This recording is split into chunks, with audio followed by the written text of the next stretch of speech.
귀한 찬양 감사합니다. 우리 앞뒤로 같이 인사 나누도록 하겠습니다. 샬롬.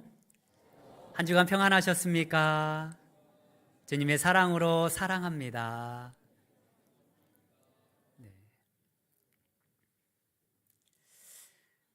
자녀들을 보면 세월이 흐른다라는 것을 깨닫게 됩니다. 어느새 그렇게 자랐는지 볼 때마다 신기합니다.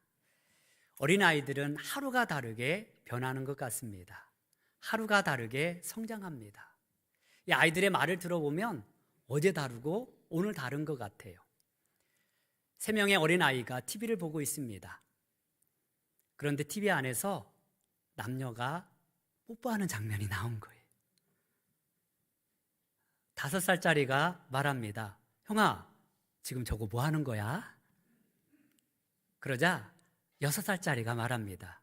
임마, 저것은 키스라고 하는 거야. 그때 7살짜리가 가소로운 듯 그들에게 말합니다. 근데 어째 좀 서툴다? 이제 아이들이 참 말이요, 우리가 생각하는 것 이상입니다. 어디서 그렇게 많이 배웠는지 참 신기합니다. 근데 우리 어른들은 어떻습니까? 그러니까 나이가 드니까 기억도 가물가물해지고 몸도 연약해지고 갑자기 단어가 생각이 안 나요. 리모컨을 좀 달라고 해야 하는데 리모컨이라는 말이 생각이 안 나. 그거죠. 그래서 어떤 분은 회갑잔치 잘 하셨어요? 라고 인사를 나눠야 하는데 어떻게 육갑잔치 잘 치르셨습니까? 또 어떤 분은 은행에 가서 이거 통장을 재발행을 해야 하잖아요. 이 재발행해 주세요 이렇게 말해야 하는데 이 통장 재개발해 주세요 이렇게 했답니다. 이 목사님들도 마찬가지인 것 같아요.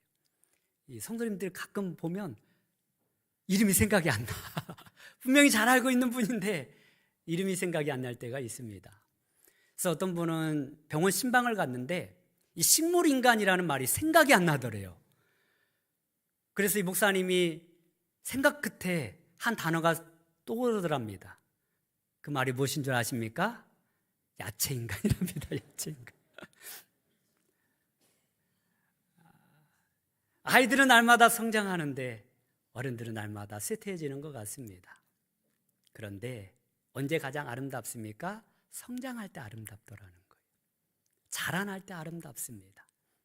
아이들이 성장할 때 너무나 부모가 행복합니다. 교회 또한 마찬가지입니다.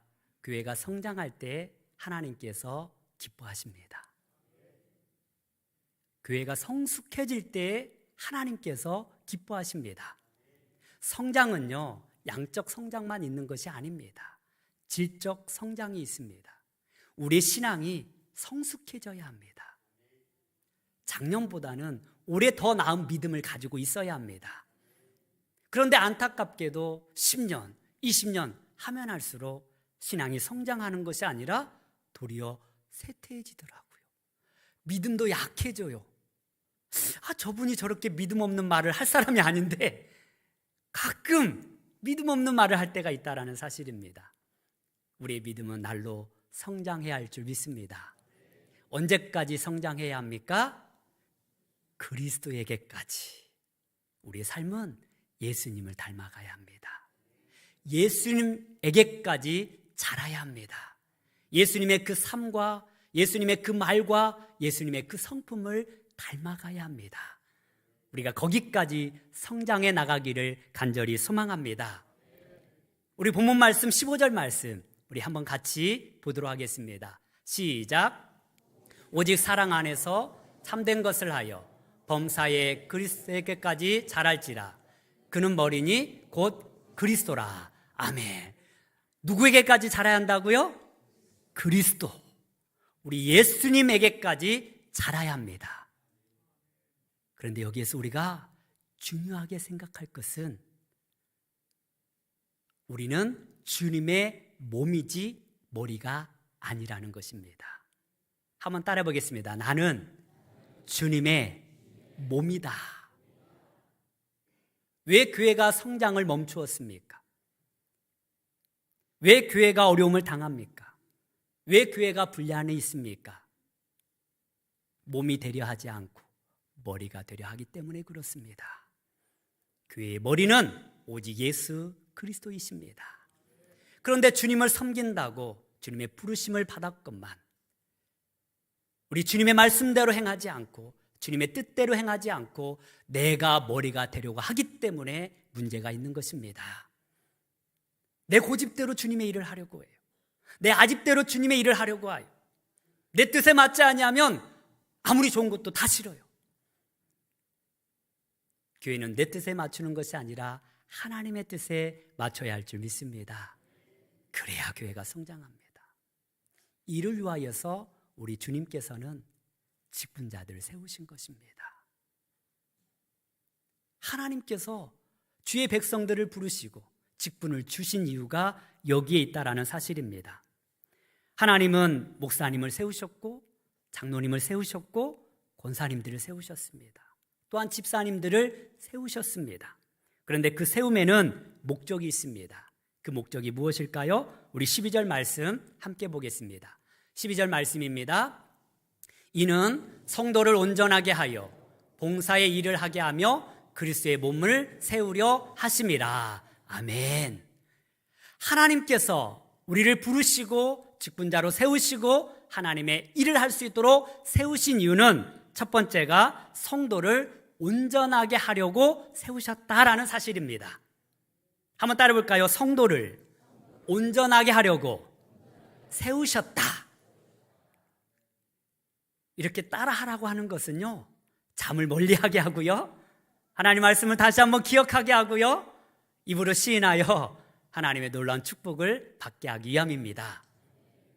하나님은요, 우리 성도를 온전하게 하시려고 하나님의 사람들을 세우셨다라는 사실입니다.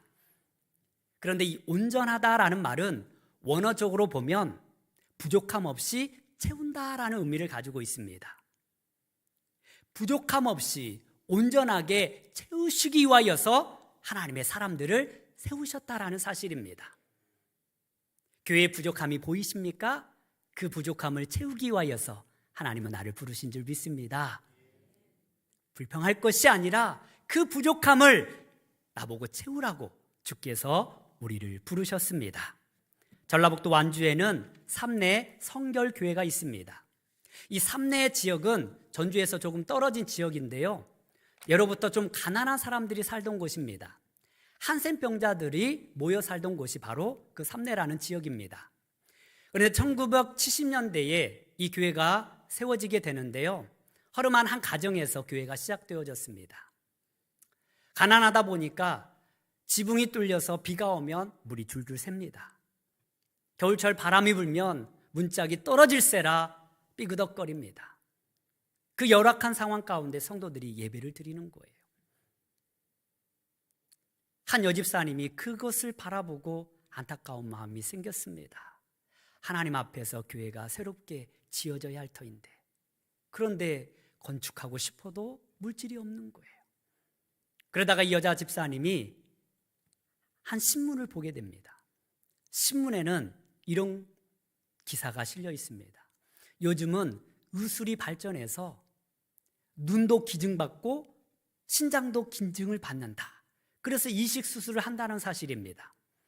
그 신문을 들고 이 여집사님이 예수병원을 찾아갔습니다. 전주에는 예수병원이 있는데 선교사님들이 지은 병원입니다. 굉장히 유명한 병원이에요.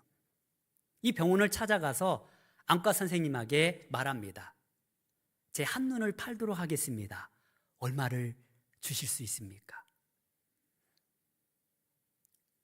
당황한 의사 선생님이 묻습니다. 아니, 멀쩡한 한눈을 왜 팔려고 하십니까? 그러자 말합니다. 저희 교회가 이만해서 교회를 새로 지어야 하는데 물질이 없습니다. 드릴 예물이 없습니다. 그러니 제 한눈이라도 팔아서 주님 앞에 드리고 싶습니다. 제 한눈이라도 팔아서 주님 앞에 드릴 수만 있다면 이 마음을 드리고 싶습니다. 그 이야기를 지나가던 선교사님이 들었습니다. 미국 선교사님이 그걸 들은 거예요. 얼마나 마음에 감동이 되든지. 그래서 선교 편지를 썼습니다. 미국의 선교 단체에 선교 편지를 써서 한국에 이런 교회가 있는데 한 여집사님이 이런 상황 때문에 안과를 찾아왔다라는 거예요. 자기 한쪽 눈을 팔겠다고 찾아왔다라는 것입니다. 미국에 있는 많은 성도님들이 감동을 받습니다. 그래서 선교 헌금을 보내기 시작해요. 후원금을 보내기 시작해요. 그래서 교회가 아름답게 지어졌다라는 이야기입니다. 여러분, 그 물 새는 거 다 바라보았을 것입니다. 그 문자 흔들리는 거 다 바라봤을 것입니다. 어떻게 하면 하나님 앞에 귀한 성전을, 귀한 교회를 지을 수 있을까 고민하였을 것입니다. 그런데 이 여집사님에게 유독 이 모습이 보였던 것은 그 마음을 감동하기 위함이었습니다. 이 부족함을 채우기 위하여서 주님 앞에 믿음으로 나아가니까 하나님께서 역사하시더라는 사실입니다. 여러분, 성도들을, 하나님의 사람들을 세우신 목적이 여기에 있습니다. 교회의 부족함이 보이십니까? 그 부족함을 채우기 위하여서 보여준 줄 믿습니다. 여러분 옆자리에 빈자리가 보입니까? 그 빈자리를 누가 채워야겠습니까? 어떤 사람은 말합니다. 목사님, 교회가 전도해야 하는 거 아닙니까? 맞습니다. 교회는 전도해야 합니다. 목사님, 교회가 가난한 사람들 도와야 하는 것 아닙니까? 맞습니다. 가난한 사람들 도와야 합니다. 그런데 그 일을 누가 해야 할까요? 그 일을 누가 해야 할까요? 말로만 하는 일은 역사가 일어나지 않습니다. 말로는 누구나 할 수 있습니다. 그러나 그 부족함이 보였을 때에 실천하는 사람이 아름다운 사람입니다. 여러분 눈에 부족함이 보입니까? 그 일에 나를 부르신 줄 믿습니다. 말로만 할 것이 아니라 우리는 그것을 채울 필요가 있는 것입니다. 하나님은 우리를 통하여서 교회의 부족함을 채우시기를 원하는 줄 믿습니다. 해마다 이맘때가 되면 고민에 빠집니다. 봉사할 사람이 없습니다. 목사님, 교사할 선생님들이 없습니다. 목사님, 식당에서 봉사할 분들이 없습니다. 성도는 있는데 일할 사람이 없다라는 사실이에요. 왜 그럴까요? 부족함이 보여도 눈을 감기 때문에 그렇습니다. 다른 누군가가 하겠지, 다른 누군가가 하겠지 라고 빼다 보면 아무도 그 일을 할 사람이 없다라는 사실입니다. 바라오기는 교회의 부족함이 보이면 그 부족함을 채우는 저와 여러분들이 되기를 간절히 소망합니다. 두 번째로 하나님께서 하나님의 사람들을 세우신 목적은 봉사의 일을 하기 위함이다라고 말씀하고 있습니다. 한번 따라 볼까요? 봉사의 일을 하게 하려고 세우셨다. 이 봉사라는 말은 헬라어로 디아코니아라는 말입니다. 섬김이라는 것입니다. 섬기기 위하여서 우리를 부르셨다라는 것. 여러분, 예배도 섬김입니다. 찬양도 섬김입니다. 섬김의 가장 중요한 자세는 무엇입니까? 낮아짐입니다. 겸손하게 섬길 수 있는 자가 제대로 섬길 수 있습니다. 주인은 종을 섬기지 않습니다. 종이 주인을 섬기는 것입니다. 저와 여러분들은 하나님의 종입니다. 예수님을 우리의 주인으로 모신 사람들입니다. 내가 주인 행사를 하는 것이 아니라, 교회에서 내가 주인이 아니라 우리 주님을 위하여서 종된 모습으로 섬기는 거예요. 낮아짐으로 섬기는 것입니다.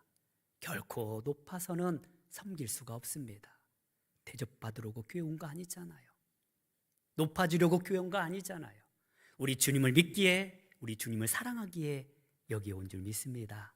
따라서 우리는 주님을 섬겨야 돼요. 주님의 몸된 교회를 섬기라고 우리를 주께서 불러주셨습니다. 몇 년 전에 추석 명절 때에 제가 전통문화체험이라는 곳에 갔습니다. 근데 그곳에 가니까 비석치기도 하고요, 윷놀이도 하고요, 제기차기도 하더라고요. 옛날 생각이 나서 제기차기도 하고 또 투어놀이도 하고 참 재밌게 놀았던 기억이 있습니다. 근데 그 옆에 보니까 이 전통 음식 문화 체험을 하더라고요. 근데 그곳에서 이게 송편 빚기를 하더라고요. 그리고 호박전을 붙이는 일을 합니다. 그래서 저도 호박전을 좀 붙이고 싶어서 이 줄을 섰습니다. 근데 줄이 얼마나 길던지요, 이거 한도 끝도 없는 거예요. 그래서 1시간을 기다려서 제가 호박전을 붙였습니다. 근데 기다리는 동안 얼마나 지루하든지, 그리고 날씨가 그날따라 굉장히 뜨거웠어요. 그래서 한참 생각했습니다. 내가 뭐 하는 짓이지? 내가 뭐 하는 짓이지? 근데 그 기다리는 시간이 아까워서 결국 제가 호박전을 부쳐서 먹었는데요, 얼마나 맛있던지요. 이거 제가 부쳐 먹으니까 이거 더 맛있던 것 같아요. 여러분, 명절 음식할 때 얼마나 힘들었습니까? 아마 시어머니가 시켜서 했다면 그 기쁨을 하지 못했을 것입니다. 저도 만약에 이 송편빚기나 호박전을 제 아내가 시켰으면 도망갔을 겁니다. 그런데 왜 즐겁게 할 수가 있었습니까? 자원하는 마음으로, 기뻐하는 마음으로 하니까 즐겁더라는 것입니다. 여러분, 주님을 섬김에 있어서 기쁨으로 섬기시기를 바랍니다. 누가 억지로 시켜서가 아니라 자발적인 마음으로 그 일을 하다 보면 하나님이 기쁨을 주셔요. 하나님이 능력을 주셔요. 나는 못하겠지? 라고 생각하지 마십시오. 주께서 능력 주시면 다 하는 줄 믿습니다. 제가 아는 어떤 목사님은요, 연말이 되면 인사이동을 하잖아요. 그런데 원래 우리는 어떻습니까? 이 머리 똑똑한 사람, 회계 잘하는 사람 회계부로 보내고, 그죠? 또 말 잘하는 사람 교사로 보내고, 자기의 재능에 따라 이렇게 보내잖아요. 근데 이분은 재능하고 정반대되게 보낸다고 합니다. 말주변이 없는 사람을 교사로 보내고요, 이거 숫자 감각이 없는 사람을 회계로 보낸다고 합니다. 그러니까 말이 없어진대요. 겸손해진대요. 회계사를 보냈더니 너무나 빠삭해서 10원 한 짜리 잘못 쓰면 이게 막 컴플레인이 들어오는데, 이거 잘 모르니까 물어보면서 하고 은혜로 하더라는 것입니다. 그런데 몇 달이 지나면요, 그 일에 대하여 기쁨을 느낀대요. 여러분, 사람이라는 것이요, 늘 하던 일만 하면 재미없습니다. 안 하던 일 하면 특별한 재미가 있습니다. 자기에게 없는 달란트인 줄 알았는데 그 일을 하다 보니까 기쁘더라는 거예요. 그 안에서 새로운 일들을 발견하게 됩니다. 여러분, 내 능력이 없다라고 실망하지 마십시오. 모르더라도, 잘하지 못하더라도 막상 가서 하게 되면요, 더 잘하게 됩니다. 왜냐하면 하나님께서 능력을 주시기 때문에 그러합니다. 사실 제가 음치거든요. 음치의 특징이 뭔지 아십니까? 틀린 줄을 몰라. 틀린 줄을 몰라요. 그래서 하나님께 기도했습니다. 하나님, 주의 일을 하려고 하면 이 노래도 불러야 하는데 제가 이렇게 음치 노래 못하면 어떻게 합니까? 라고 기도한 적이 있어요.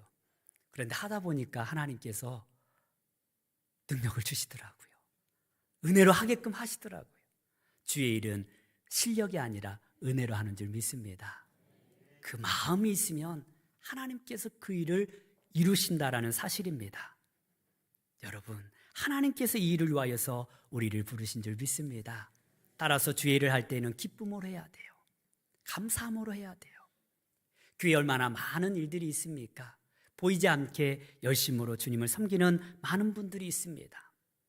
이것은 내 힘으로 하는 것이 아니라 주께서 주시는 능력과 힘으로 감당하기 때문에 가능한 것입니다. 바라오기는 우리가 주의 일을 할 때에 자발적인 마음, 기쁨으로 해나가는 저와 여러분들이 되기를 간절히 소망합니다. 세 번째는 하나님께서 이렇게 하나님의 사람들을 부르시고 직분자로 세우신 것은 그리스도의 몸을 세우기 위함이다 라고 말씀하고 있습니다. 한번 따라해 볼까요? 그리스도의 몸을 세우기 위함이다. 그렇습니다. 우리 주님께서 직분자들을 세우신 것은 주님의 몸을 세우기 위함입니다. 이는 서로 돕고 돕는 관계를 말씀하고 있습니다. 우리 15절 말씀 같이 한번 읽도록 하겠습니다. 16절 말씀입니다. 함께 보겠습니다. 그에게서 온몸이 각 마디를 통하여 도움을 받음으로 연결되고 결합되어 각 지체의 분량대로 역사하여 그 몸을 자라게 하며 사랑 안에서 스스로 세우느니라. 아멘. 사랑 안에서 서로 세워주기 위하여서 하나님은 저와 여러분들을 불러주셨다라는 사실입니다. 여러분, 우리의 몸을 보면 눈에 잘 보이는 손과 발이 있습니다. 얼굴이 있습니다. 코가 있습니다. 눈이 있습니다. 그런데 이것이 전부가 아닙니다. 눈에 보이지 않는 곳이 더 많다라는 사실입니다. 우리 심장이 눈에 보이지 않습니다. 우리 위장이 눈에 보이지 않습니다. 우리 콩팥이 눈에 보이지 않습니다. 그런데 눈에 보이지 않지만 내 안에서 중요한 일을 감당하고 있는 것입니다. 교회도 마찬가지입니다. 눈에 보여서 주님 앞에 섬기는 분들도 있는가 하면 눈에 보이지 않는 곳에서 열심으로 섬기는 분들이 계십니다. 방송실 눈에 잘 보이지 않잖아요. 보이지 않는 곳에서 자막 작업을 하고 모든 음향 처리를 합니다. 그런데 자막 한번 잘못 나가면 어떻습니까? 눈이 다 방송실로 갑니다. 굉장히 큰 부담을 안고 일을 합니다. 이처럼 보이지 않는 곳에서 수고하는 많은 분들이 계십니다. 우리 교육과는 지하에 있잖아요. 지하 1층에서 우리 선생님들이 얼마만큼 열심으로 아이들을 가르치는지 모릅니다. 눈에 보이지 않는 곳이지만 그곳에서 열심을 내어 주님을 섬기는 자들이 있습니다. 그런데 그러한 직분과 그러한 일들이 더 중요하다라는 사실입니다. 보이지 않게 많은 분들이 섬기고 있습니다. 지난주에 한 집사님이 카페에서 만났습니다. 목사님께서 부임한 것은 알고 있는데 인사를 못 드렸습니다. 왜 그런지 봤더니 차량 운행 때문에 저하고 인사 나눌 시간이 없었다라는 사실이에요. 이렇게 보이지 않는 곳에서 열심을 내고 있습니다. 식당도 마찬가지입니다. 청소하시는 분들도 마찬가지입니다.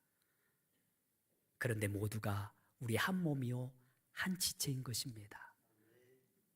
눈에 보이는 사역마다 중요한 것이 아니라 보이지 않는 곳에서 주님을 위하여 헌신하고 섬기는 그 모습을 하나님께서 더 기뻐하시는 줄 믿습니다. 여러분, 손가락 하나 아프다고 내버려 둡니까? 아닙니다. 손가락에 가시 하나만 찔려도 온몸이 아픈 거예요. 발가락에 모래 하나만 들어가도 온몸이 불편한 것입니다. 다른 사람들의 아픔이 저 멀리 불구경하듯 구경만 하시렵니까? 우리의 같은 지체입니다. 내 몸입니다. 아프고 힘들 때 서로 위로하고 격려하는 교회가 되기를 바랍니다. 내 일이 아니라고 그냥 내버려 두는 것이 아니라 내 일처럼 다가가서 내 일처럼 돌보고 내 일처럼 봐주는 은혜가 있기를 바랍니다. 지난주에 제가 기러기 이야기를 했어요. 그죠? 기러기가 V자로 나는 것은 더 멀리 가기 위하여서 더 힘을 절약하기 위하여서 함께한다는 사실입니다. 그런데 남극에는 황제 펭귄이 있다고 합니다. 근데 이 황제 펭귄은요 영하 50도에서 60도를 견뎌낸다고 해요. 모든 게 다 얼어붙는 그 날씨에도 이 황제 펭귄은 살아남습니다. 이들이 살아남을 수 있었던 것은 무리지어 생활하기 때문에 그렇습니다. 몇백 마리, 몇천 마리가 함께 무리지어서 날씨가 추워지면 서로 몸을 따닥따닥 붙인다고 합니다. 그래서 체온을 서로 나누는 거예요. 이 몸을 뜨거운 열기를 나누기 때문에 그 추위를 견뎌내는 것입니다. 그런데 이 많은 무리가 뭉쳐 있으면 바깥에 있는 펭귄은 추위에 노출됩니다. 그래서 안쪽에 있는 온도하고 이 바깥에 있는 온도가 한 영하 10도 차이가 나요. 그래서 바깥에 있는 펭귄이 오래도록 그 자리에 머물러 있으면 얼어 죽을 수도 있습니다. 그런데 신기한 것은 이 펭귄들이 나선형으로 조금씩 움직인다고 합니다. 얼마나 펭귄이 귀여워요. 조금씩 움직여요. 이렇게 도는 거예요. 그러다 보면 안쪽에 있는 펭귄은 자연스럽게 바깥으로 나오게 되고 이 바깥에 있는 펭귄은 자연스럽게 안으로 들어가는 거예요. 그래서 서로 체인지를 합니다. 그러더니 한 마리도 죽지 않고 그 추운 밤을 견뎌내더라는 것입니다. 우리가 함께할 때 이러한 능력이 나타나는 것입니다. 우리의 사랑을 함께 나눌 때에 이러한 축복이 있게 되는 것입니다. 얼룩말도 마찬가지입니다. 이 초식동물은요 그 육식동물로 살아남기 위해서는 무조건 도망가야 돼요. 그래서 발이 빠르잖아요. 그런데 얼룩말 같은 경우는 어린 새끼들이 있는 경우는 사자가 와더라도 도망가지 않습니다. 그래서 그 얼룩말들이 새끼를 중심으로 해서 원을 그립니다. 그리고 엉덩이를 밖으로 빼고 이 뒷발차기를 합니다. 그러면 사자가 이 어린 새끼를 잡아먹으러 왔다가 그 뒷발차기 한번 당하게 되면 다시는 접근을 하지 못하더라는 것입니다. 혼자 있으면 먹이가 될 터인데 함께 그렇게 뭉쳐서 이겨내니까 이겨내더라는 것입니다. 교회도 마찬가지입니다. 나 혼자서 신앙생활 잘 할 수 있겠지? 물론 잘 할 수도 있습니다. 천국 가는데 그 믿음으로 가기 때문에 아무 지장이 없을 수도 있습니다. 그런데 하나님께서 믿음의 공동체를 세우신 목적은 한 사람이면 넘어지지만 함께하면 이 악한 세상을 이길 수 있기 때문에 그러합니다. 여러분, 이 동물들 가운데 사자의 먹잇감이 되는 동물이 무엇입니까? 짐승이 무엇입니까? 무리로부터 떨어져 있는 짐승입니다. 무리로부터 떨어져 있는 소가 당합니다. 무리로부터 떨어져 있는 양이 당합니다. 우리의 믿음 지키기 위하여서는 하나님께서 이 믿음의 공동체 교회를 주셨습니다. 그리고 세상을 이길 수 있도록, 사단을 이길 수 있도록 우리에게 힘과 능력을 더하여 주십니다. 우리 전도서 4장 12절 말씀 함께 읽도록 하겠습니다.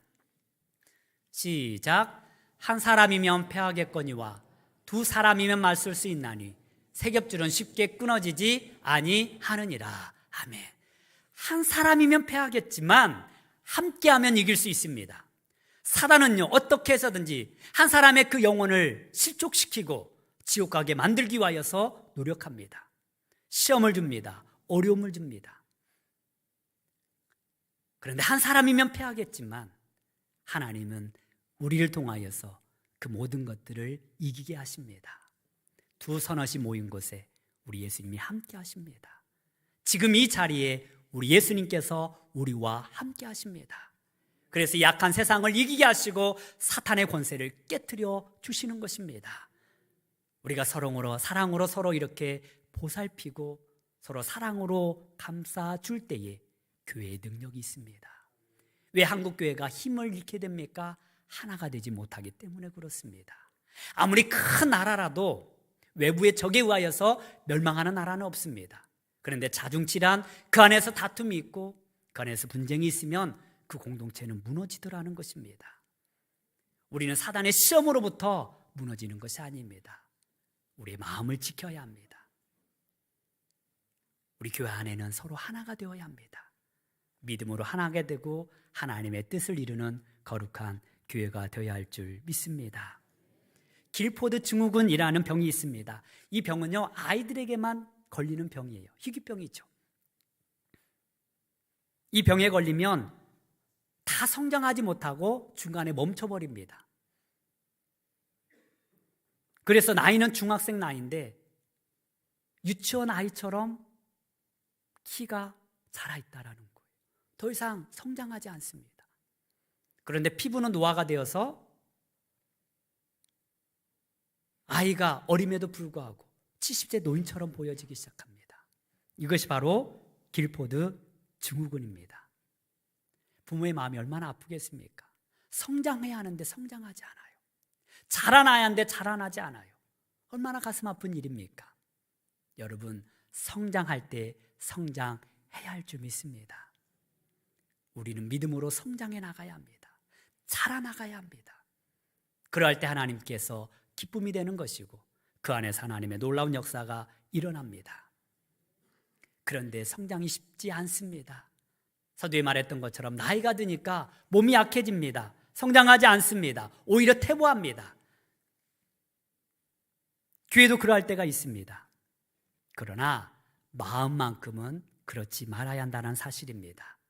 이 마음에 젊고 늙음은 없습니다. 우리의 몸은 나이 든다 할지라도 우리의 마음만큼은 젊게 사시기를 바랍니다. 우리 어르신들 몸은 나이 들었지만 마음만큼은 늘 청춘의 삶을 사시기를 바랍니다. 이게 바로 하나님께서 우리에게 주시는 은혜입니다. 우리 고린도후서 5장 17절 말씀 같이 읽어볼까요? 시작. 그런즉 누구든지 그리스도 안에 있으면 새로운 피조물이라. 이전 것은 지나갔으니 보라 새 것이 되었도다. 아멘. 그래요. 우리의 몸은 날로 쇠퇴해지자만 우리 예수님께서 우리와 함께 하시면 우리는 날마다 새로워지는 것입니다. 누구든지 그리스도 안에 있으면 새로운 피조물이라 라고 말씀하고 있습니다. 꿈이 없는 사람은 아무리 젊어도 늙은 사람이요, 꿈이 있는 사람은 아무리 나이가 들어도 젊은 사람이다 라는 말이 있습니다. 굉장히 중요한 말인 것 같아요. 우리 한번 따라해 볼까요? 꿈이 없는 사람은 아무리 젊어도 늙은 사람이요, 꿈이 있는 사람은 아무리 나이가 들어도 젊은 사람이다. 아멘. 꿈이 있느냐 없느냐에 따라서 젊고 늙음이 결정되어지라는 겁니다.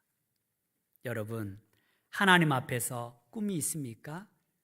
하나님의 사명이 있습니까? 하나님의 소망이 있습니까?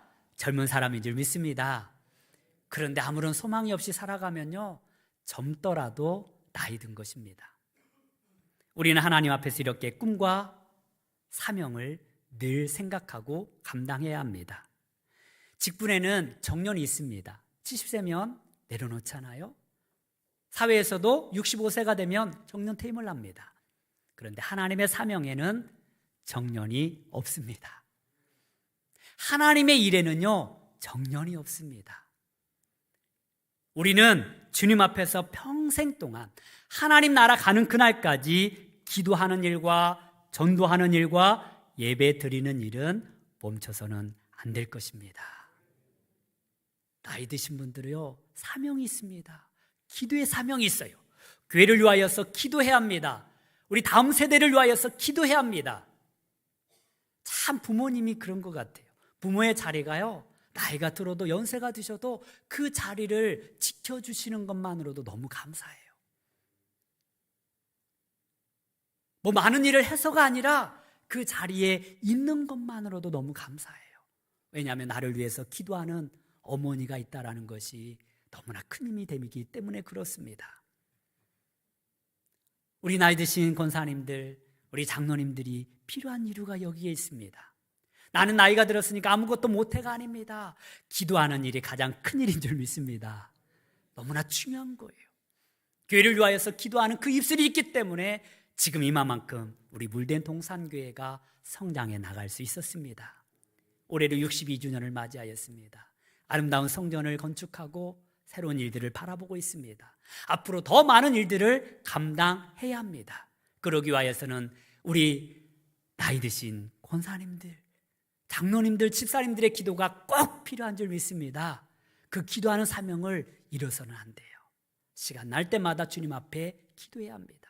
시간 날 때마다 주님 앞에 예배 드려야 합니다. 사명이 있는 자는 주님께서 끝까지 책임져 주십니다. 그의 건강을 책임져 주시고요, 그 마음을 책임져 주십니다. 젊은 사람들도 마찬가지입니다. 몸으로 하는 일들, 활동적으로 할 일들은 우리가 감당해야 합니다. 그래야 교회가 유기체적으로 살아있는 교회가 될 수 있습니다. 그렇습니다. 교회는 주님의 몸입니다. 이 몸된 교회를 위하여서 저와 여러분들을 부르셨고, 목사를 세우셨고, 장로님을 세우셨고, 우리 권사님들을 세우셨습니다. 우리 집사님들을 세우셨고요, 하나님의 사람들을 각 직분에 맞게끔 일을 맡기셨습니다.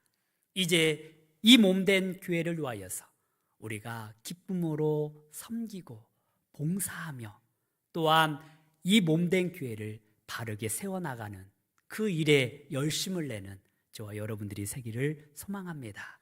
하나님은 우리를 통하여서 우리 물된 동산교회를 더 성장해 나가게 할 것이며, 더 부흥하게 하실 것이며, 더 수많은 열매들이 맺어질 수 있도록 도와주실 것입니다.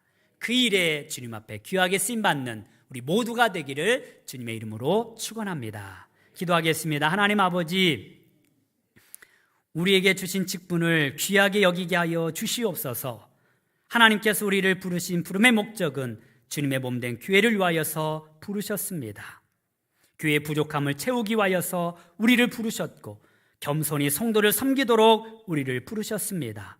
그리고 서로 합력하여 선을 이루도록 하나님께서 우리를 불러주셨사오니 이 사명 능히 감당할 수 있도록 주님 도와주시옵소서.